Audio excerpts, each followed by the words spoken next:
सुप्रभात। मैं हूं जगेंद्र राणा। आज हम जिस आध्यात्मिक विषय पर चर्चा कर रहे हैं उसका शीर्षक है परम तत्व के दर्शन। परम तत्व के दर्शन। ये निश्चित है कि प्रत्येक आत्मा की पूर्णता की प्राप्ति होगी और अंत में सभी प्राणी उस पूर्ण अवस्था को लाभ करेंगे।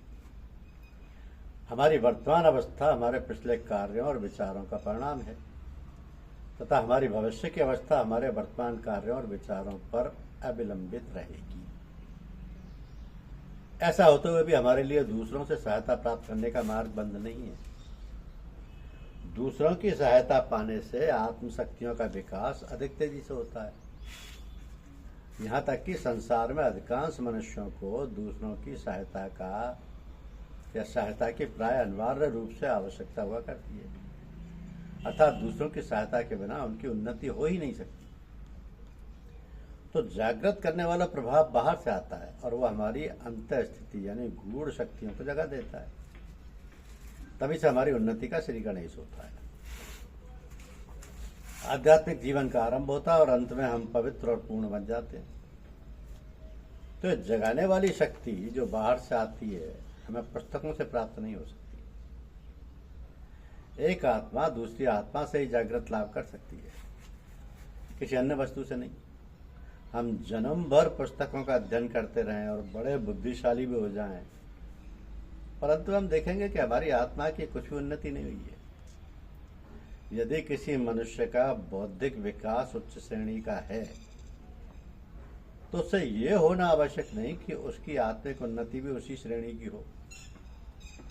प्रत्युत इसके विपरीत प्राय हम ये देखते हैं कि आत्मा की शक्ति का व्यय करके ही बुद्धि की इतनी अधिक उन्नति हुई है। तो बुद्धि की उन्नति करने में तो हमें पुस्तकों से सहायता प्राप्त होती है, पर आत्मा की उन्नति करने में पुस्तकों की सहायता प्राय नहीं के बराबर रहती। ग्रंथों का अध्ययन करते करते कभी कभी हम भ्रमवश ऐसा सोचने लगते हैं कि हमारी आध्यात्मिक उन्नति में इस अध्ययन से सहायता मिल रही है, पर जब हम अपना आत्मनिरीक्षण करते हैं तब पता लगता है कि ग्रंथों से केवल हमारी बुद्धि को सहायता मिल रही है, आत्मा को नहीं।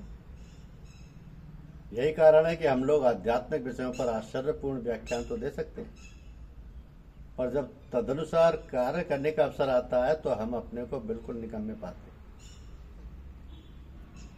कारण यह कि जो बाह्य शक्ति हमें आत्मोन्नति के पथ में आगे बढ़ाती है वो हमें पुस्तकों द्वारा नहीं मिल सकती। आत्मा को जागृत करने के लिए ऐसी शक्ति किसी दूसरी आत्मा से ही प्राप्त होनी चाहिए, और जिस आत्मा से ये शक्ति मिलती है उसे गुरु या आचार्य कहते हैं, और जिस आत्मा को शक्ति प्रदान की जाती है वो शिष्य कहलाता है। तो शक्ति को प्रदान करने के लिए पहले तो आवश्यक है कि जिस आत्मा से शक्ति संचालित होती है उस आत्मा में उस शक्ति को अपने पास से दूसरों में मान डाल देने या पहुंचा देने की योग्यता हो। और दूसरी आवश्यकता यह है कि जिसको वो शक्ति दी जाती है, अर्थात जिस आत्मा से वो शक्ति संचालित की जाती है वह आत्मा उस शक्ति को ग्रहण करने की योग्यता रखती है।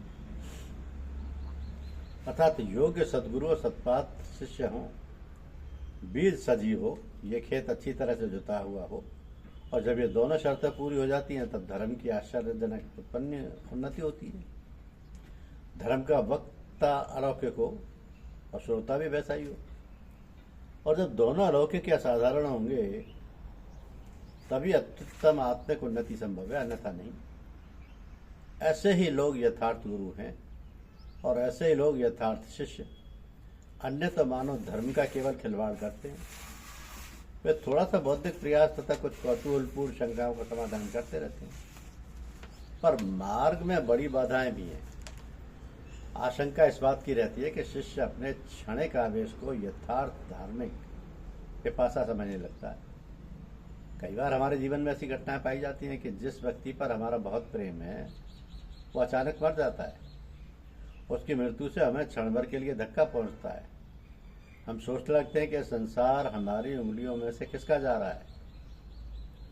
और उस समय हम संसार से किसी उच्चतर वस्तु की इच्छा करने लगते हैं। उस समय हमें धार्मिक होने की जरूरत मालूम पड़ने लगती है।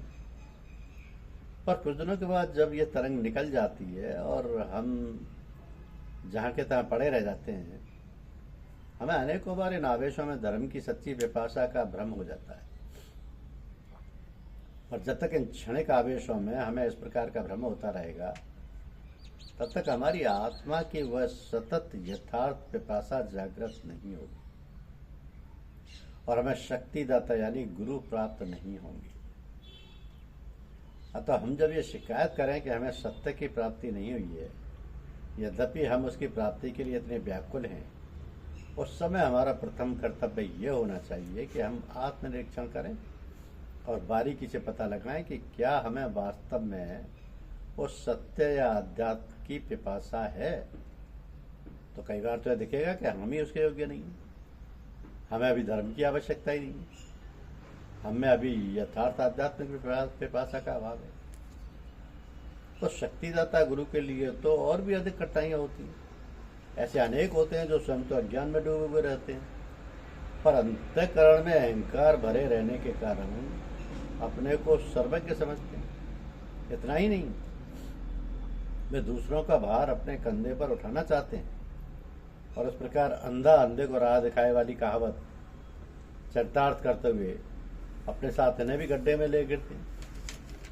तो संसार में ऐसों की ही भरमार है। हर कोई गुरु होना चाहता है। प्रत्येक भिखारी लक्ष्य मुद्रा का दान करना चाहता है। जैसे भिखारी हंसी के पात्र हैं, वैसे ये गुरु भी। तब प्रश्न ये है कि गुरु की पहचान हमें कैसे हो। सूर्य को दिखाने के लिए मशाल या दीपक की आवश्यकता नहीं होती। सूरज को देखने के लिए हम मोमबत्ती नहीं जलाते।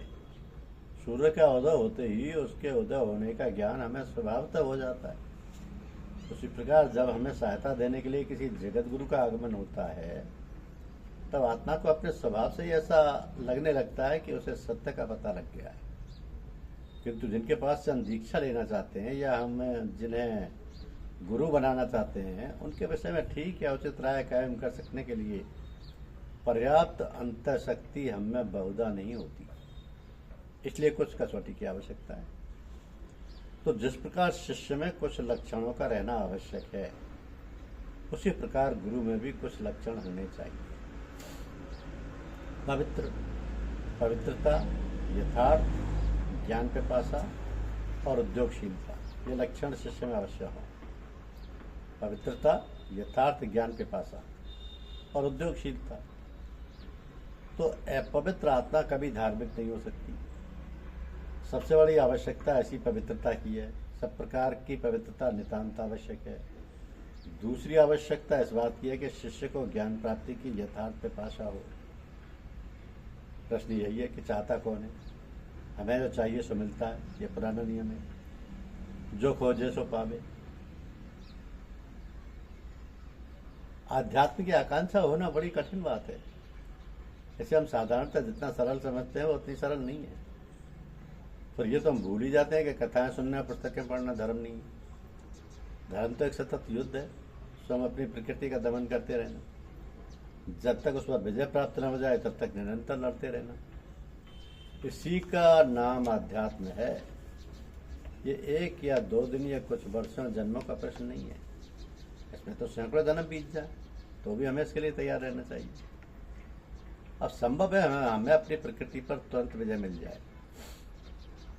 यह संभव है सैकड़ों जन्मों तक हमें ये विजय प्राप्त ना हो, पर हमें इसके लिए तैयार रहना आवश्यक है। जो शिष्य इस दृढ़ निश्चय के साथ अग्रसर होता है, उसकी सफलता अवश्यंभावी है। गुरु में पहले तो ये देखना चाहिए कि वे शास्त्रों के मर्म को जानते हों।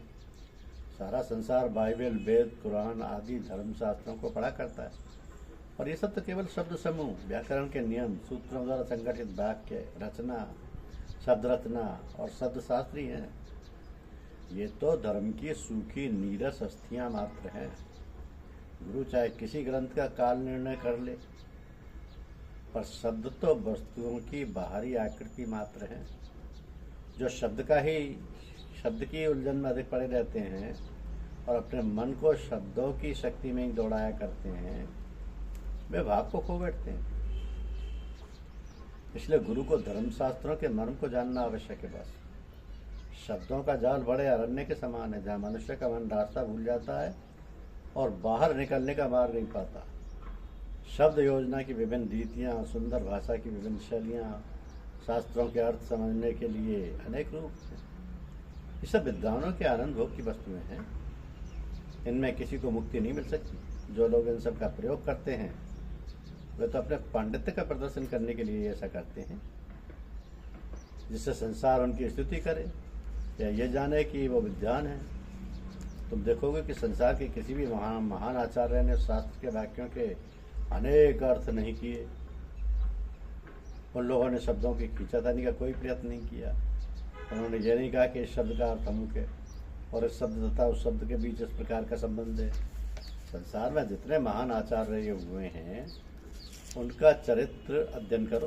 किसी भी आचार्य ने इस मार्ग का अवलंबन नहीं किया, फिर भी इन्हीं आचार्यों ने यथार्थ शिक्षाएं दी और दूसरे लोगों ने जिनके पास सिखाने को कुछ नहीं था, एक ही शब्द को ले लिया और उस शब्द की व्युत्पत्ति, उस शब्द का प्रथम उपयोग किन मनुष्यों ने किया, वे लोग क्या खाते थे, कैसे सोते थे, आदि आदि विषयों पर 3-3 जिल्दों की पोथी रच डाली। यदि तुम ईसाई होना चाहते हो तो ये जानना आवश्यक नहीं है कि ईसा मसीह कहाँ पैदा हुए थे, जेरूसलम में या बैतलहम में, अथवा उन्होंने पर्वत पर का उपदेश ठीक किस तारीख को सुनाया था। तुम्हें तो केवल उस पर्वत पर के उपदेश के अनुभव करने की आवश्यकता है। दूसरी आवश्यकता यह है कि गुरु निष्पाप हो। यदि कोई मनुष्य मुझे गति शास्त्र, रासायन शास्त्र या कोई अन्य भौतिक शास्त्र, विज्ञान सिखाना चाहता है, तब तो शिक्षक का आचरण चाहे जैसा भी हो, मैं मुझे इन विषयों की शिक्षा दे सकता है, क्योंकि इन विषयों को सिखाने के लिए केवल बौद्धिक ज्ञान की आवश्यकता है। तो केवल बुद्धि विवेक द्वारा इन विषयों की शिक्षा दी जा सकती है, क्योंकि इन विषयों में आत्मा की जरा सी भी उन्नति हुए बिना मनुष्य में बुद्धि की महान शक्ति का उत्पन्न होना संभव है। पर आध्यात्मिक विज्ञान के संबंध में तो आदि से अंत तक यह कभी भी संभव नहीं कि अपवित्र आत्मा में धर्म की ज्योति का प्रकाश रहे। अतः ऐसी अवस्था में वो सिखलाएगा ही क्या? वह तो कुछ जानता ही नहीं। पवित्रता ही आध्यात्मिक सत्य है। पवित्र हृदय वाले धन्य हैं, क्योंकि वे ईश्वर का दर्शन करेंगे। इस एक वाक्य में सब धर्मों का निचोड़ है। यदि संसार के सभी धर्म शास्त्र नष्ट हो जाएं, तो अकेले इस वाक्य से ही संसार का उद्धार हो सकता है। आत्मा के पवित्र हुए बिना ईश्वर का दर्शन, उस परम तत्व की झांकी कभी नहीं मिल सकती। इसलिए धर्म की शिक्षा देने वाले गुरु में पवित्रता का होना परम आवश्यक है। तो पहले हमें देखना चाहिए कि गुरु क्या करते हैं, उनका चरित्र कैसा है, और तदुपरांत वे क्या कहते हैं, उनका उपदेश क्या है, सो सुनना चाहिए। बुद्धि संबंधी विषयों के आचार्य के पक्ष में ये बात आवश्यक नहीं है। वहाँ तो उनके चरित्र की उपेक्षा उनके उपदेश से ही हमें अधिक मतलब रहता है। और धार्मिक गुरु के विषय में हमें पहले देख लेना चाहिए कि वे कैसे हैं, क्या वे पवित्र हैं, और यदि वे पवित्र हैं तभी उनके उपदेश का मूल्य है, तभी उनके उपदेश का असर होगा। क्योंकि गुरु तो शिष्य में अपनी शक्ति का संचार करने वाला होता है। यदि स्वयं गुरु में वो आध्यात्मिक शक्ति ना हो तो शिष्य में किसका संचार करेगा?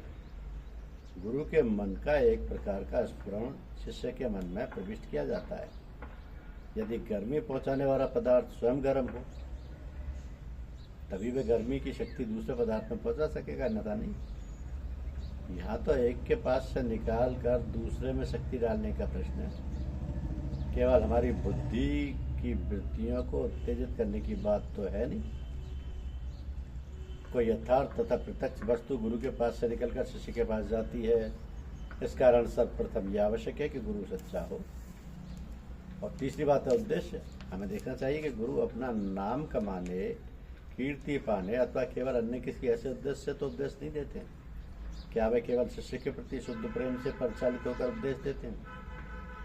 कारण केवल प्रेम के ही माध्यम द्वारा गुरु से शिष्य में आध्यात्मिक शक्तियों का संचार किया जा सकता है। अन्य किसी माध्यम द्वारा इन शक्तियों का संचार नहीं हो सकता। अर्थ प्राप्ति या कीर्ति लाभ आदि किसी अन्य उद्देश्य से उपदेश देने पर संचारक माध्यम का नाश हो जाता है। अब तो ये सब प्रेम द्वारा ही होना चाहिए। जिसने ईश्वर को जान लिया वही गुरु हो सकता है। जब तुमने देख लिया कि गुरु में ये आवश्यक बातें वर्तमान हैं, तो फिर तुम्हें कोई डर नहीं। और यदि ये बातें गुरु में नहीं है तो उनसे उपदेश लेने में कोई भलाई नहीं, वरना उल्टे खतरे की आशंका है। कारण यदि वे सद्भाव का संचार नहीं कर सकते तो उनसे दुर्भाव की संचार होने का डर रहता है।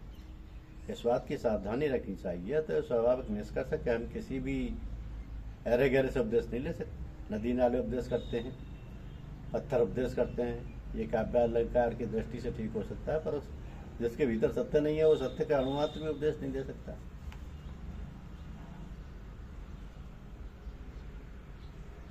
तो यह उल्लेखनीय बात यह है कि जहाँ गुरु और शिष्य में ऐसा संबंध होता है वहीं महान आध्यात्मिक आत्माओं की वृद्धि होती है। पर जिन लोगों ने ऐसे संबंध को तोड़ दिया, जिनके लिए धर्म तो केवल एक दिल बहलाव या मनोरंजन की वस्तु है, उन सब राष्ट्र और धर्मावलंबियों में जहाँ गुरु और शिष्य में संबंध विद्वान नहीं है, आध्यात्मिकता प्राय नहीं के बराबर है। गुरु शिष्य के बीच उक्त भाव के बिना आध्यात्मिकता कदापि नहीं आ सकती। वहाँ प्रथम तो कोई देने वाला संचार करने वाला ही नहीं, दूसरा ग्रहण करने वाला है जिसके भीतर संचार किया जाए ऐसा भी कोई नहीं है, क्योंकि वे तो एक दूसरे से स्वतंत्र हैं। वे सीखेंगे कैसे? आध्यात्मिक गुरु के देने से जो ज्ञान आत्मा को प्राप्त होता है उससे उच्चतर एवं पवित्र वस्तु और कुछ नहीं है। यदि मनुष्य पूर्ण योगी हो चुका है तो वह अवस्था अपने आप ही प्राप्त होती हुई है, वह पुस्तकों द्वारा प्राप्त नहीं हो सकती। तो अपना सिर्फ दुनिया के चारों कोनों में हिमालय, आल्प्स, काकेशस पर्वत अथवा गोबी या सहारा की मरुभूमि या समुद्र के तली में जाकर पटको, पर बिना गुरु मिले तुम्हें वो ज्ञान प्राप्त नहीं हो सकता। गुरु की खोज करो, बालक बत उनकी सेवा करो, उनका प्रसाद ग्रहण करने के लिए अपना हृदय खोले रखो, उनमें परमात्मा के रूप का दर्शन करो। हमारा ध्यान गुरु के प्रति उन्हें ईश्वर का सर्वश्रेष्ठ रूप समझकर बना रहे, और ज्यों उनमें हमारी ध्यान शक्ति एकाग्र होगी त्यों त्यों गुरु के मानव रूप का चित्र विलीन होता जाएगा। मानव शरीर का लोप हो जाएगा और यथार्थ ईश्वरीय शेष रह जाएगा। अथवा जिस मनुष्य के पास से आध्यात्मिक सत्यों की प्राप्ति होती है उनके निकट हमें कितनी श्रद्धा और भक्ति के साथ पहुंचना उचित है, इसी भाव से हमें शिक्षा ग्रहण करनी है। इसमें कोई संदेह नहीं कि ऐसे गुरु इस संसार में कम मिलते हैं, और ऐसा भी नहीं है कि सृष्टि उनसे बिल्कुल शून्य हो। जिस क्षण यह संसार ऐसे गुरुओं से रहित हो जाएगा उसी क्षण इसका अंत हो जाएगा। यह घोर नरक बनकर झड़ जाएगा। ये गुरु ही मानव जीवन के सुंदर तथा अनुपम पुष्प हैं जो संसार को चला रहे हैं। उन्हीं की शक्ति ने समाज के बंधनों को सुरक्षित कर रखा है। तो गुरु के प्रति निष्ठावान रहिए। गुरु ही धर्म की आंखें खोलने वाला, दिव्य दृष्टि देने वाला है। अतः गुरु के साथ ही हमारा संबंध पूर्वज और वंशज का है, पिता और पुत्र का होता है। स्वाधीनता और स्वतंत्रता की बातें चाहे जितनी अच्छी लगे, पर विनय, नम्रता, भक्ति, श्रद्धा, विश्वास के बिना कोई धर्म नहीं रह सकता। धन्यवाद।